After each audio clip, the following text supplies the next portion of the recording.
കൊച്ചിയിൽ നടക്കുന്ന ആഗോള നിക്ഷേപക സംഗമത്തിൽ വമ്പൻ വാഗ്ദാനങ്ങളുമായി നിക്ഷേപകർ. മെഡിക്കൽ, ടൂറിസം മേഖലകളിലാണ് വലിയ നിക്ഷേപം വരുന്നത്.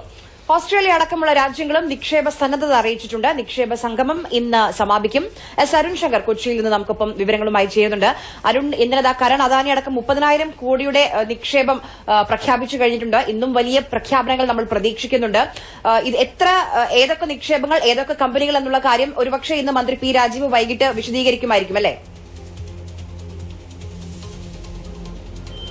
തീർച്ചയായിട്ടും എത്രത്തോളം നിക്ഷേപങ്ങളാണ് വാഗ്ദാനം ചെയ്യപ്പെട്ടിരിക്കുന്നത് എന്നത് സംബന്ധിച്ചുള്ള ഒരു വിശദമായ ചിത്രം ഈ സമ്മിറ്റിന് ശേഷമായിരിക്കും നമുക്ക് ലഭിക്കുക. സർക്കാരായിരിക്കും അക്കാര്യത്തിൽ ഒരു ഔദ്യോഗിക വിശദീകരണം നൽകുക. പക്ഷേ 1 ലക്ഷം കോടിയിൽ കൂടുതൽ നിക്ഷേപം പ്രതീക്ഷിക്കപ്പെടുന്നുണ്ട് എന്നുള്ളതാണ് സർക്കാരുമായി അടുത്ത വൃത്തങ്ങൾ പറയുന്നത്. ഇന്നലെ തന്നെ ഇത് ഈ സമ്മിറ്റിന്റെ ഉദ്ഘാടന വേദിയിൽ വെച്ച് തന്നെ അദാനി ഗ്രൂപ്പിന്റെ പ്രധാനപ്പെട്ട അല്ലെങ്കിൽ ഇന്ത്യയിലെ തന്നെ ഏറ്റവും പ്രധാനപ്പെട്ട വ്യവസായിയായ കരൺ അദാനി ഏകദേശം 30,000 കോടി രൂപയുടെ നിക്ഷേപം നടത്തുമെന്ന് അറിയിച്ചിട്ടുണ്ട്. 20,000 കോടി രൂപ അദാനി പോർട്ട്, അതായത് വിഴിഞ്ഞം പോർട്ടിലും അതോടൊപ്പം തന്നെ 5,500 കോടി രൂപ തിരുവനന്തപുരം വിമാനത്താവളത്തിലും നിക്ഷേപിക്കും എന്നുള്ളതാണ് അദ്ദേഹം അറിയിച്ചത്. അതോടൊപ്പം തന്നെ കേരളത്തിലെ പ്രമുഖ വ്യവസായി ആസാദ് മൂപ്പൻ 850 കോടി രൂപയുടെ നിക്ഷേപം ആരോഗ്യരംഗത്ത് നടത്തുമെന്ന് അറിയിച്ചിട്ടുണ്ട്. ഏകദേശം 4,000-ഓളം ആളുകൾക്ക് ഇതുവഴി തൊഴിലവസരങ്ങൾ സൃഷ്ടിക്കും എന്നുള്ളതാണ് അവകാശപ്പെടുന്നത്. അത്തരത്തിൽ ഓരോ പ്രമുഖ വ്യവസായ സ്ഥാപനങ്ങളും വലിയ വാഗ്ദാനങ്ങൾ നൽകുന്നുണ്ട്. ഇത് എത്രത്തോളം നടപ്പിലാകും അല്ലെങ്കിൽ ധാരണാപത്രത്തിലേക്ക് എത്തും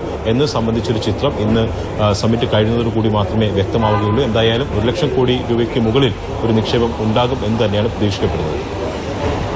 ശരി, അരുൺ ശങ്കറാണ് വിവരങ്ങൾ നൽകിയത്. വളർച്ചയിലേക്ക്, വികസനത്തിലേക്ക് നമ്മൾ പ്രത്യേകിച്ച് ടൂറിസം, ആരോഗ്യം, ഭക്ഷ്യ സംസ്കരണം തുടങ്ങി